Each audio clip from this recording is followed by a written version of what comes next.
Thank you all. Welcome to Sports Innovation Lab's Ask Me Anything series. My name is Shanna McCardle. I am the event director here at Sports Innovation Lab. We have a very special guest joining us today. Our very own CEO and co-founder, Angela Ruggiero, will be joining us. You all know her, of course, as a leader in the industry, and she has a very impressive background, of course, as a four-time Olympian, member of the Ice Hockey Hall of Fame, 8-year member of the International Olympic Committee. I could go on and on, but just to give you a little background on Angela. So her and Josh will be discussing the state of the industry. So they're going to look back at what's been happening the past 6 months up till today, discussing our research and just basically what has been going on in the industry. So really looking forward to this conversation. It's also a unique opportunity for all of you. You'll be able to ask Josh and Angela questions directly. Please just use that question window right on the right side of your screen. Just type your question at any point throughout the hour, and Josh and Angela will answer it as best as they can. So before I pass it over to Josh, just a couple quick reminders. As you all know, we've had an incredible lineup of guests. If you have not been able to join us for all of our past AMAs, we have all past recordings on our website and our YouTube channel. So make sure you have both of those links so you can watch those sessions if you have not been able to join us. Quick reminder, our Slack community is now well over 1,300 members, and new members are joining every day and new content's being shared. So if you have not signed up, please do that. And I'll make sure that you have that link as well. And then real quick, next week, we'll be joined by Mika Morris. Mika is the Chief Revenue Officer for Tapit, which is a cashless payment technology. Mika has been in the industry for over 15 years and should be a really interesting conversation. So I will make sure that you have that link to register for that AMA, and that will be next Thursday, October 8th at 1 p.m. So with that, welcome to Angela, and I will pass it over to Josh. Awesome. Thank you, Shanna. And I think as Shanna mentioned, this is the perfect time for us to take stock of where we're at. And there's nobody better for me to do that with than my co-founder, Angela. So Angela, thanks for joining me. Thanks for having me on, Josh. Always a pleasure. I've had you on my podcast, so it's only fitting you invite me to your AMA. Thank you for having me on. Second time. Okay. Well, I mean, you are my boss, so I guess you kind of decide whenever you want to come, and I have to kind of open the door. It's great to have you here, and I think it's relevant to have you here because you and I have different roles at the company. I head up the research. I look at the data. You have the privilege and really the unique benefit of having tremendous amount of conversations with really important people across the industry, whether it's investors, team owners, property owners, agencies. You get to talk to the C-suite and you really get to see and hear how they're reacting. So what I thought I'd do today is I'd go through the state of the industry from the research perspective, some of the data we're seeing. And I'd love for you to just provide our audience with the color of what you're hearing from people who are calling you, asking you what you're hearing, asking you what you're seeing, and really give people the color behind the data, behind the research, because so much of what's happened since March, and we'll get into some of the data itself, has been emotional. There's been a lot of fear, a lot of uncertainty, and now we're starting to get a little bit of positive moving back into our industry when we see things resurging, coming back. And I'm very keen, just at the highest level, before I even open up the presentation. How are you feeling? Like, where do you think we are as an industry? Yeah, I'd say six months ago when this all started, everyone was in retreat mode, cut costs, like just figure out what was going on. I'd say I'm bullish that we're coming out of this, and we'll show you the data on just, everyone knows sports is returning, but from a leadership perspective, certainly those that I'm talking to, I'd say maybe a third or a little more are hitting the gas. They're doing things differently. They're like, this is the opportunity I've been waiting for, and we're finding budget for those things that will actually allow us to be different when we come out of this. I'd say a third are sort of in the middle. They're making some bets. They're still a little weary. They're trying to figure things out, but can be influenced either way. And then a third, I'd say, are just still sitting still, which is disappointing. But pre-COVID, I'll just preface it with that. There weren't as many innovators or that were making these large investments, making these, pushing ahead to the extent they are with their team. So on a whole, I feel very good about where we're at. And I do think the right leaders today that I've been talking to are are using COVID as an opportunity to do things differently, which is very encouraging for me. Well, I think that is something that the data supports, because when we initially started the AMA, it was largely because we were getting inundated with questions about what the Sports Innovation Lab was hearing from others. What are people doing? How are they planning? What are they going to do about this whole thing? And we, back in March, could see that the indication was that lots of announcements were hitting people very quickly, lots of cancellations, lots of postponements, a lot of uncertainty about what the future would hold. And by April, most of the leagues and properties were dark. You fast forward to now, and some of the color that you just added is supported by this, is we've seen around 49 of the 59 groups that we were tracking very closely in our COVID tracker are now back to some resumption of play.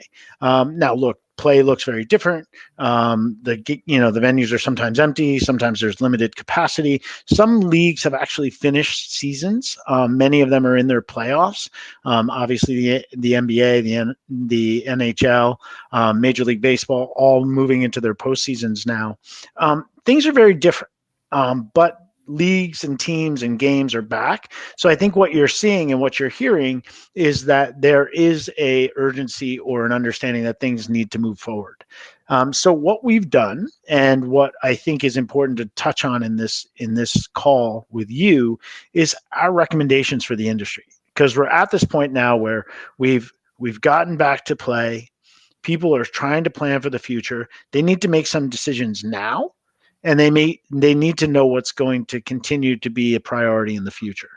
So when you and I were talking about setting up this call, I said, Ange, maybe that's just the way we work through this, right? Let's talk to people about what we're doing and then give them recommendations now and in the future. And this all is based on the report we published back in January. Before you went on maternity leave, we published The Fluid Fan is Here. And that was a big deal for the industry. You said it, you talked about it in different podcasts. It was the first time that we said, stop focusing on demographics and start focusing on behaviors. That report is out there. And since we published that report, what we've been doing every single month is talking about the fan behaviors that we think are most important to our clients. We've talked about Connect. We've talked about accessing athletes through access to athlete-driven media. We've talked about showing up at the venue, making it easier for fans to do that. And then we followed up with more detailed reports on how athletes are directly, accessing those consumers through athlete-driven media. We focused on the venue experience, how it has to change and be more like a media platform. And we've talked about how watching sports is going to become more interactive. And just last week, we published data-driven sponsorships, which is how do we make money in an environment where the sports industry is changing and under new pressures. So what I'd like to ask you to do is, we've published a ton. We've provided a lot of recommendations. I'd like to walk through some of the specific recommendations we have for our clients as a sort of state of the industry. So we talked about The Fluid Fan is Here. That came out at the beginning of this year.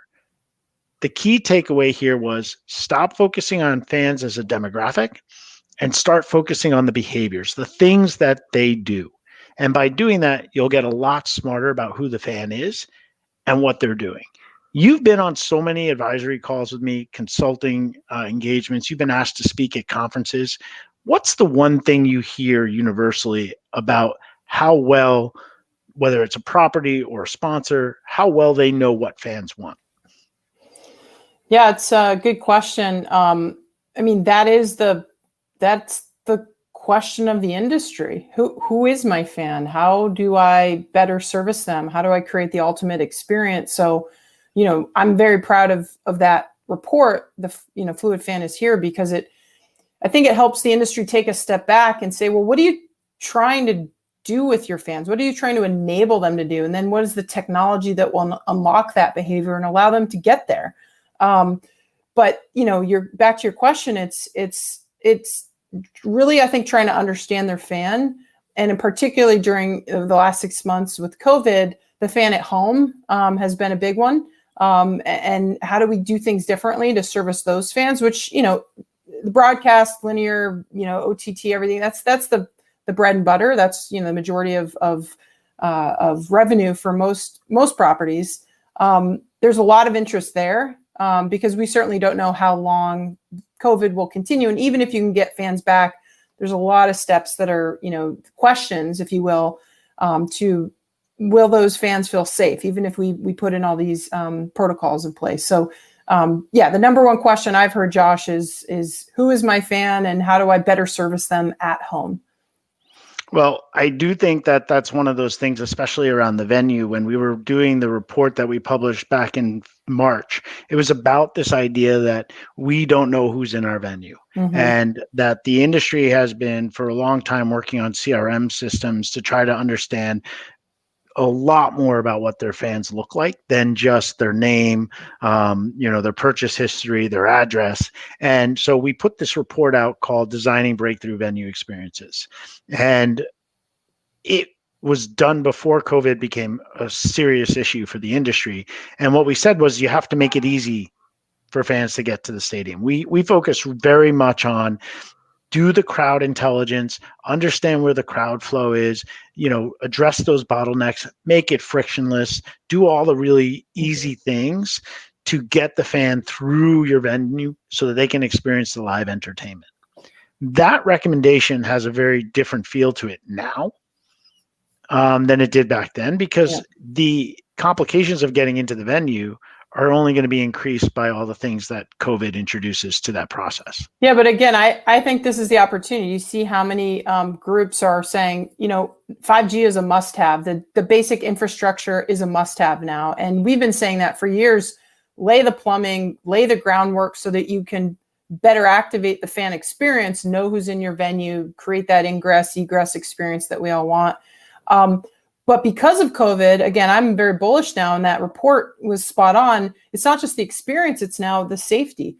And you've got the safety element. And take that one step further, we've been saying sports betting is the future. It's the single greatest revenue stream here, at least in the US, the new revenue stream that we've seen in recent times. Well, a lot of those venues couldn't activate on that or activate on a lot of their, these sponsor activations, because they didn't have the groundwork. So again, the report is almost timeless. It was designed, I think, to your point, for safety or for fan experience, going to be pushed forward and accelerated because of safety. But then the longer term implications I'm really bullish on are all of these amazing experiential delivery, to that fluid fan that wants more, that needs more. So again, glass is half full, that, Josh. I'm always thinking about the positive. Those that are investing now for COVID, I think it'll pay dividends in the future when they want to do more with their fans in the venue. No, I don't think that's an unfair assessment. I mean, if you look at that middle column, the things that people are going to invest in to help with the return to fans, to help with contactless payments, even to do digital signage. I mean, we have Breezy, Rover, Cisco, all Venue Ties, all these companies on our leadership board that had been focusing on the ROI of making the fan experience easier, wayfinding, getting people to park easier, doing the digital ticketings. All that stuff now has a real regulatory requirement to it. More of a, to your point, get that 5G infrastructure accelerated because it could enable all this other stuff. So if you look at the now and the future, I agree with you. A lot of the basic recommendations around this report really do set us up for what we need to do now in a COVID environment. Yeah, and I think you can't underestimate. People want to be in venues. The power of sport is the lot. I mean, we all know. I mean, I was talking to Brian Killingsworth, the CMO of the Knights, Vegas Golden Knights, on my podcast last week, and I was at the game. He got me to crank the wheel, and you get to see that atmosphere and that live feeling of being in the venue. I think fans, again, some might say I'm never going back, and we've seen those studies, but I think a lot are desperate to get back, Josh, and they want to make sure that infrastructure is laid so they feel safe, but they're desperate to check that box so they can be next to others and feel that sense of community live. So there is a very optimistic view of what the future could hold, especially for live entertainment, concerts, sports events, and everything else. And I'm so inclined to believe it because I think you can look at history, and the Roaring 20s are a really good example, right? Prohibition, the Roaring 20s, like you get this pent up social angst that just like forces you to say, I'm going to live my life. And as soon as the door kicks open, you kind of like party like it's 1999 again. So maybe we're in for a really exciting period of hyper growth. I'm just going to throw that out there. Yeah, no, it's a good thought. Optimism on Thursday. There you go. Okay. I like it. All right. So then now let's turn our attention to something else that we weren't really prepared to do in a health crisis, which was to put a microscope on watching live sports. For the last year, our Immersive Media Leadership Board got together and we said, let's focus on, the immersive media experience. Let's look at what augmented reality, mixed reality, and virtual reality can do to a live sports broadcast. And then, of course, COVID hits, and we're talking about how do you even like enjoy live sports if there's nobody in the venue? That linear broadcast is so lame and so flat. You can't do anything with it. There's no interactivity. So our research and the report we wrote on the future of watching sports went in an almost entirely different direction, which was how do we bring fans together around watching live sports when all they have to do that is a screen? And I know that you have played in full arenas and empty arenas. While I pull the slide up, talk a little bit about what it must have been like for the athletes who are used to hearing all that noise and having the fans react to the every play. How do you think that worked? There's a lot of talk about piping in crowd noise and doing things that, simulated the real environment. Yeah, I remember playing pre-Olympic tour in Torino, Italy in 2006, actually. Not a big hockey country, so they didn't sell a lot of tickets that year for the pre-Olympics. Contrast that to the real games where it was full. But, when you don't have fans in the stands, it's a very different atmosphere for the athletes. I know they're I'm sure, desperate to get back to, hearing their name and hearing their teams, the roar of the crowd. You cannot deny the adrenaline actually affects gameplay. I mean, I just even the trash talking, right? I mean, like even well, if now you just hear the bad trash talking, which is bad for the cameras. Like, we better pipe that down.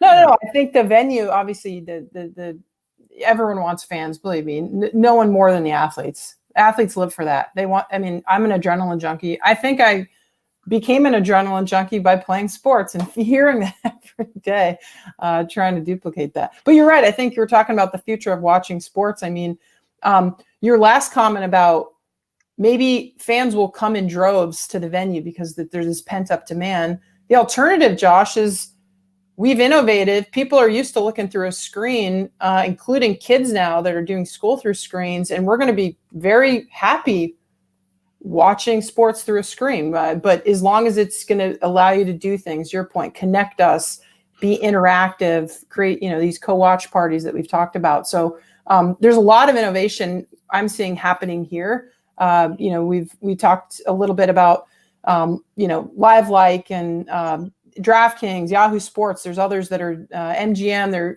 whether it's betting or chatting, or that interactivity is a big push right here, right now in the watching side. Well, again, I think that was the litmus test for us in doing our research around what does the future of watching sports look like. We were all prepared to take the industry 5 years out and talk about all this immersive, 3D kind of graphical immersion. And what we found was that most of the properties, media rights holders, broadcasters didn't even have their archives of their libraries, classified in a way that they could do some new things very interestingly quickly with. They were just like, oh my God, we don't even have our house in order. Yeah, the exposure to what you could and you couldn't do during COVID. It was real, real. And so you think about all your partnerships and the potential deals that you could structure, and we were exposed. Those that were already doing this are moving absolutely forward and accelerating these kinds of investments. But to your point, like basic archive footage and things, a lot of properties didn't have that and didn't have to because the fans were, still showing up for games. And this is a very different picture. So I think one of the things that we came out of this report saying is that organizationally, you need to start focusing on the skills that allow you to, over time, look at your media experience differently. So we introduced the idea of a Fluid Fan Studio, already mentioned Rover. There are other groups. You just talked to Greg Economo.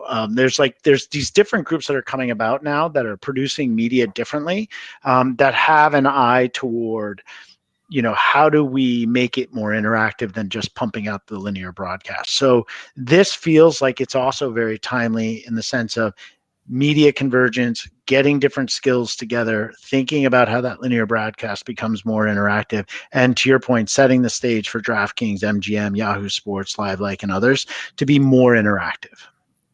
Yeah, even think about you're about to ask us questions. You're getting, multiple screens coming in and out instead of just one.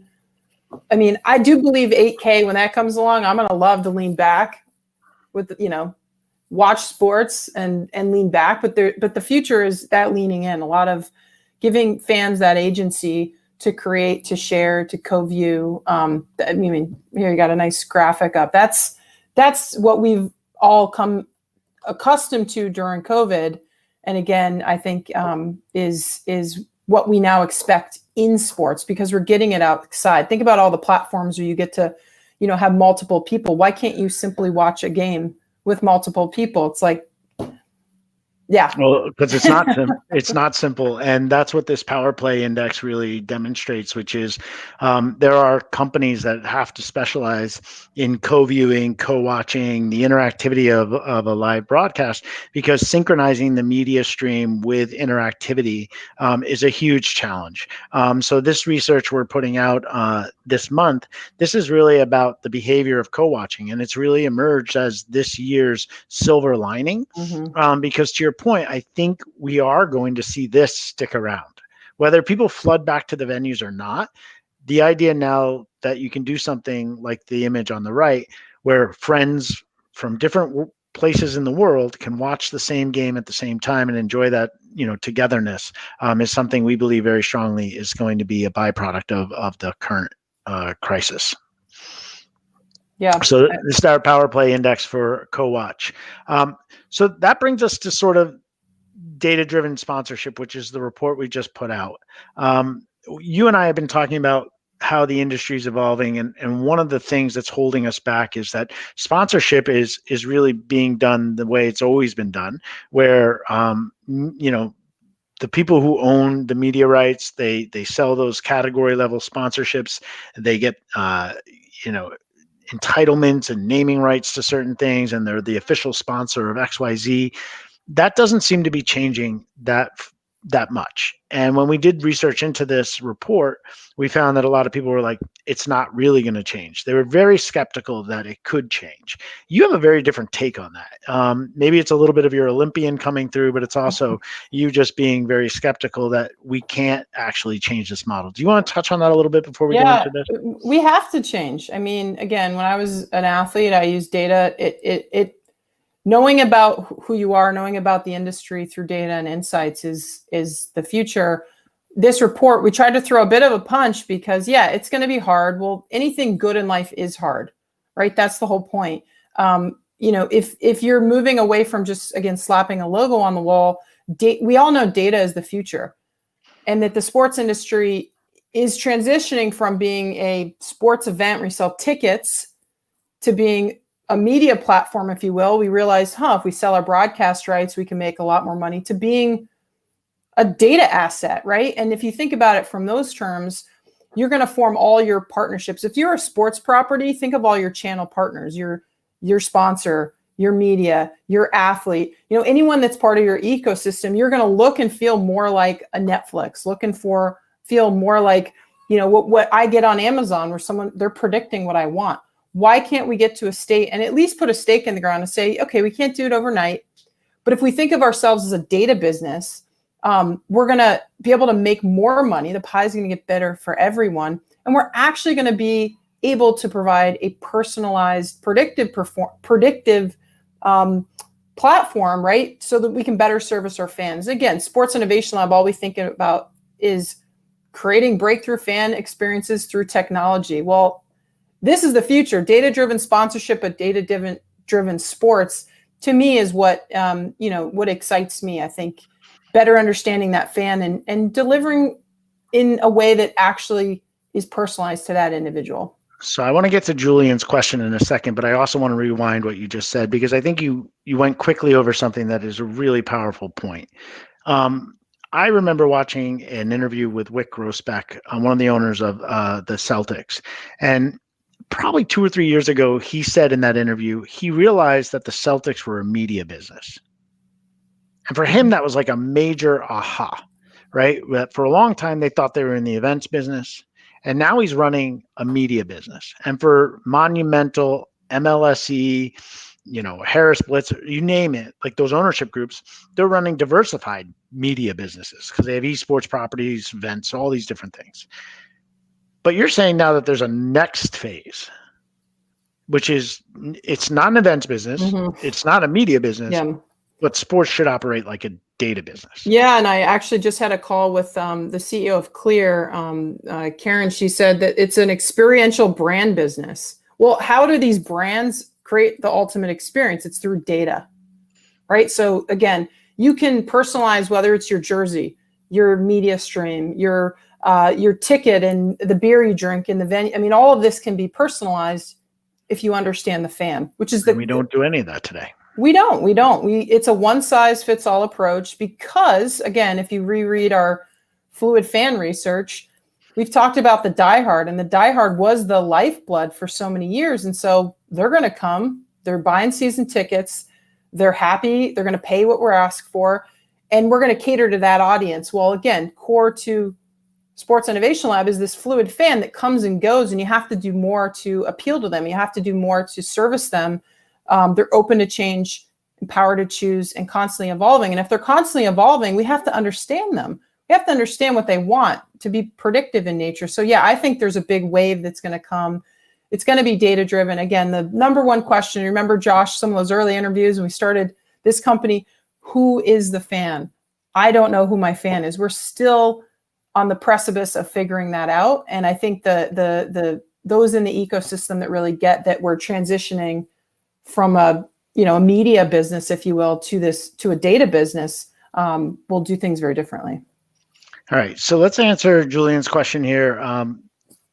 You've shared some innovation opportunities that COVID accelerated, right? The two of us have talked about how COVID is a catalyst for a number of different things. But the question's about where are the missed opportunities? So if COVID accelerated a few things that we say now it'll be better to watch live sports with people because of co-viewing. It'll be better because the industry has to respond to health within the venue. So they're going to create better connectivity and networks. What do you think we've overlooked? What do you think the industry is sort of missing? Yeah, I mean, I think I just look at where most of the cuts are happening. There are sports that are getting cut. Youth sports is getting cut, certainly. I think COVID is going to the long-term, negative impact on that, on new investments that aren't direct revenue investments. I hear a ton. Just what's a new revenue stream like today? Like, let's just figure it out today versus a longer term opportunity. So I think, I'm fearful that COVID is going to help the rich get richer, so to speak. We'll have fewer sports and fewer options in the future because those that are leaning in are really leaning in, and those that aren't are taking their foot completely off the gas pedal, or there's no budget for them. So I don't know if that answers your question, but I think there's going to be, we've been saying that when times are good, you produce more. That's a big thesis to our research, more formats, more streams, more channels, if you will. And I think one of the big negative consequences of COVID is that there might actually be less as a result of this. What do you think, Josh?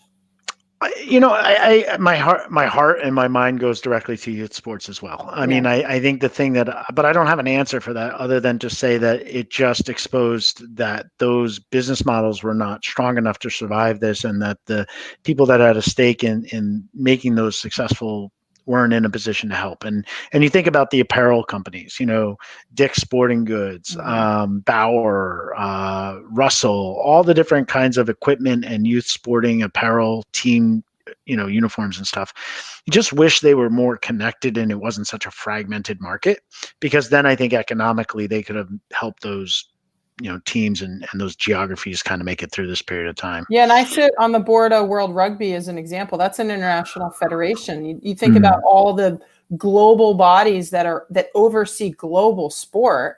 They're all technically nonprofits. Again, their job is to put on events. Their job is to make the sport safe versus, again, have the appetite to do some of the things we're talking about on this, which is lean in. So every organization, I think, is different, but it is exposing those that weren't set up to innovate. To be honest, at the end of the day, some of it's the organization. I'm looking across the board at the HR and how you're even treating who you let go or who you furlough. Yeah. So Edmund asks, who's doing the best job at collecting data right now? Which teams? And then I think he asked the billion-dollar question: is Twitter keeping most of the useful data to themselves? And I'll take a stab at this and then let you ride.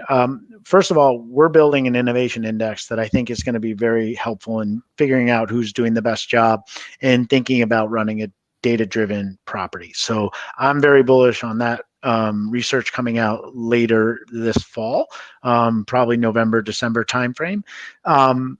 But the short answer is yes, Twitter is keeping most of this to themselves. But we know that consumers are going to be in more control over their data in the future. You and I have talked about this, GDPR and a number of the different regulations that are out there. Give fans the opportunity to sort of tell the brands they love a little bit more about themselves. And data portability is a big concept. We're thinking about how we can use that to learn more about fans in general. I think the days of Twitter, Facebook, TikTok, Netflix keeping all this data to themselves is kind of past. And I think that the properties that are smart enough to figure this out have an opportunity to collect some of this first-party data. Yeah, and again, just if you haven't seen our data-driven sponsorship report, we talk a lot about this in that report. I don't know if I can answer directly who's doing it well because it is such a new idea. But to Josh's point, there's the rules are changing. We're all, consumers are changing. I think sports is different though, Josh. I think, look, I love when Amazon knows what I want and, it takes me 2 clicks and it's at my door. I would love that experience in sports. I would give my data away in some cases if I got that same personalization. So I think there's an appetite in the market. And again, it's hard to answer your question because this is so new, but there are organizations that are leaning in and thinking about it. But the data, who owns the data, I think is going to be the biggest challenge because, and how do you come together? One thing, I don't know, Josh, this industry historically, I don't think has been has come forward in a partnership level as much as I've seen in the last 6 months. It's been amazing to see people, hey, look, we're all in this together. How do we restructure it? Not in every case, but no, but decisions are being made faster. Yeah, I see that. But faster, you mean also with more of a collaboration. Yes. Okay. And I think it's a survival tactic now, but maybe we've created the relationships that we need to have these hard conversations about data privacy and data integrity and the things that we'll need to ultimately get answered. Well, I think that's where the strength of this industry comes into play. And it's soft, right? But it's a hospitality business. We've had beers together. We've gone to games together. We've socialized together. And I think that's how business is done in sports. So you tend to have stronger relationships than, say, in the tech industry where you see each other at a tech conference or, you collaborate and do a deal over Slack. This is an industry that really does press the flesh, get to know each other and things like that. So when there are harder things to discuss, when there are thornier issues like data ownership, data privacy, we should be in a better position if both sides are coming to that conversation with education and an understanding of the opportunity to get stuff done. Yeah, hopefully there's an open mind again. I think the thesis is if data is valuable and that personalized fan experience and fan journey is valuable, then we need to figure out a way to do it together. We talked a lot about this with athlete data because that's more apparent. Oh, the wearables and all the data. We've talked a lot about, I'm an athlete. I don't want to share it. And there's this zero sum game. But think about the opportunity if athletes and properties come together, and we're already seeing it through a lot of these collective bargaining agreements, sharing that data, it's valuable, but everyone's going to have to get a slice of it. So take that up a level on the business side. I think, again, there's an appetite, and I don't know, we're all having to do business via Zoom. So maybe those relationships will stand the test of time.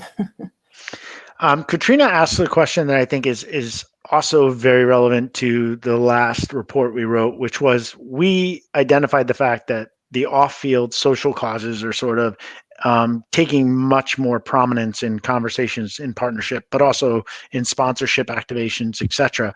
How does, and again, I'll reference a few different examples.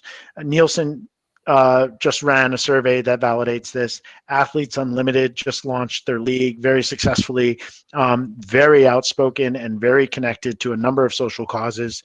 The NBA has been very vocal and very upfront with sort of a number of different activations during the playoffs to make sure people are aware of the stance that athletes are taking on off-field issues, off-court issues. So this seems to be something that continues to be getting the spotlight. And I don't think it's just because of the political environment. I think it's because there's a change in the way fans respond to brands that align with their social values. So Katrina asks, how can sports validate some of the investments that people are making with a social purpose, right? So how do you look at like data and brand building when it's a social purpose that's at the heart of the mission or the objective? What do you think we're going to learn about fans that's going to help brands do that better? I think at the end of the day, all of our research is stemmed in what's happening in the world.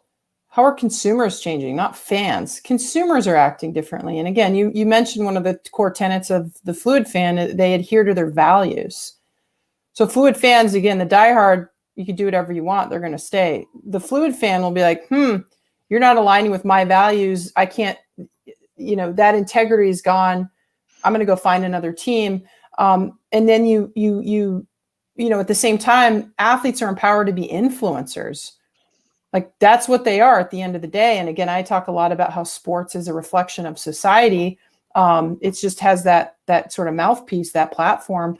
So brands, I think, are going to do the same thing. They're already moving that direction. We see how many brands, how many times, I guess, can't raise your hand here, but have you not brought a product because it doesn't align with who you are? That's just, and 10 years ago, 20 years ago, did that ever happen? So we're all changing, I think, in our nature. So I think sports will continue to play that role, is play out some of these harder issues. You'll see them played out on the court or off the court, so to speak. And athletes absolutely will be that driving force. They have the platform. They have exponential followers compared to the properties themselves. So the athletes are going to be the ones leading the way as opposed to the properties. It's up to the properties then to figure out how do we do right by these brands and align with the right brands that reflect who we are as a property. Athletes have already done that. They've already said, talk to your agent. I don't want to work with this group. That's who I want to work with. And that's how agents are now going about landing deals. The old model when I was there was like, whoever's going to pay you. Now it's like, no. Who are you? Let's start with like understanding you, the athlete, the influencer. Properties are going to have an awakening, Josh, to say like, who are we and what do we want to be? And therefore what brands are going to be attracted to us? Well, I think, again, the NBA gets a lot of credit for being an innovative league. The NBA also acknowledges that they're a star-driven league. And I think that athlete-driven media, one of the first reports we published in this year, really said that the athletes are going direct to consumer. Mm-hmm. And they're going to direct to consumer to have a conversation before, during, and after a game. They're not sitting on the sideline tweeting or Instagramming, but they are having conversations certainly before and after. And that extends the window they have to communicate with the fans. Brands and properties are almost at a disadvantage because they tend to do most of their communication in that game time, that event, right? And so this this concept of athlete-driven media and sponsorship as a platform are really the things that tie together the new economic model for professional sports, which is you have to think beyond game time to have a longer conversation, to have assets that you're using before, during, and after the game. And you have to acknowledge that the players, the athletes themselves, can go direct to the consumer with or without your permission. And that's a very powerful, disruptive force for what's happening in the industry, especially with COVID.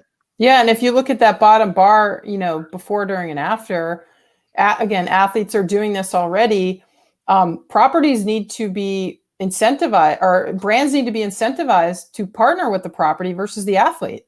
Well, if you have a better relationship with the consumer and a bigger base that you're reaching, why don't I just sponsor LeBron? Why do I need to sponsor the Lakers, the NBA? So I think, again, there's a power dynamic that's shifting very quickly because of technology and this direct to consumer enabler that we're seeing through all the platforms, the social platforms, and the athletes are seeing themselves differently.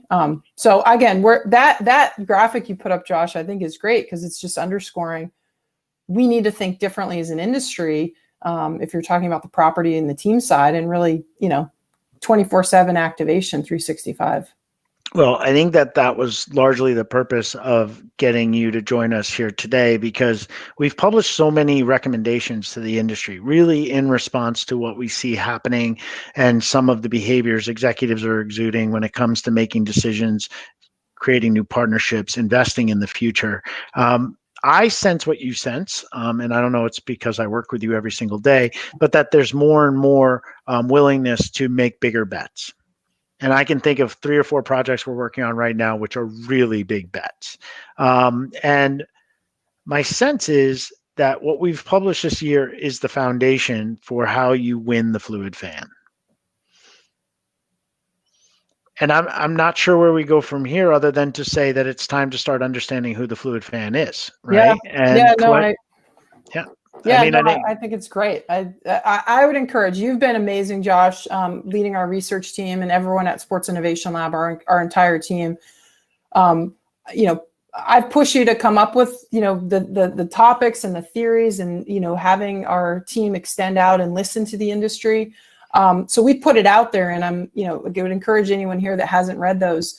They're long, but good, you don't get your college degree by skimming the cliff notes. Hopefully you're, read the whole thing, really understand it. We're here for you.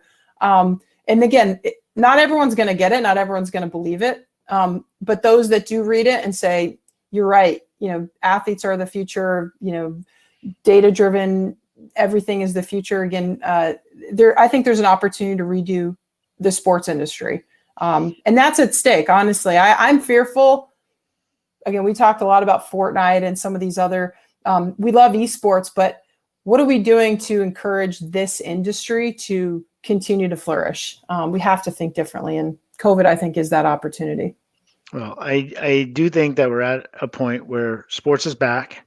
Mm-hmm. It's not back to the level any of us really want it to be. We don't want the industry taking unnecessary risks. We want them to be able to look at what they've done over the last 6 months and cherry pick the things that they think are promising for the future. But we also acknowledge that this industry has an underlying challenge of knowing who their consumer is. And I think 2021 will be the year that the Sports Innovation Lab figures out who these fans are, who the fluid fans are, what they want. And I think we'll be in a better position to help our clients predict what products and services they need.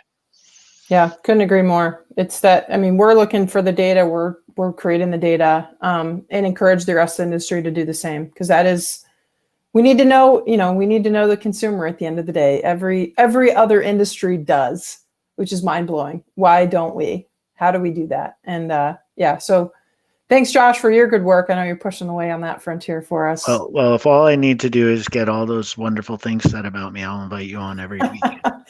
Angela, thanks for joining. Really do appreciate it. I'm going to treat you as I treat all of my guests. And I want to give you the opportunity to have the last word. No, the last word is, times are hard. right now, again, I'm an optimist, but the industry is struggling. We're all trying to figure it out. I think we're on our way out of delivering some form of sport, empty stadiums, if you will, but some form of sport, which is nice. But I just, again, would encourage everyone that's listening, that's working in the business of sport, to individually think, what can they do to help, push this industry further, to reach those fans? Because we're not just talking about, we're talking about the next generation. And I'm fearful, again, that if we're not, pushing on the gas, and all the individual leaders that are listening don't really take that responsibility wholeheartedly, that, again, the next generation of athletes, the next generation of these consumers will tune out. And that, to me, is not good, because I love sports. And long-winded way of saying good luck to everyone. I know it's hard, but we believe in you, and we're here to help if you need us. Well, I do think there's definitely the human side of all of us juggling our lives while we try to make these big decisions. But sports has a window of opportunity. You're leading our company, and I think you're leading the industry in a way that gives them the optimism and the vision for doing that. I appreciate you joining me, and you're welcome back anytime. Thanks, Josh. All right. We'll see you. Thank you, everybody.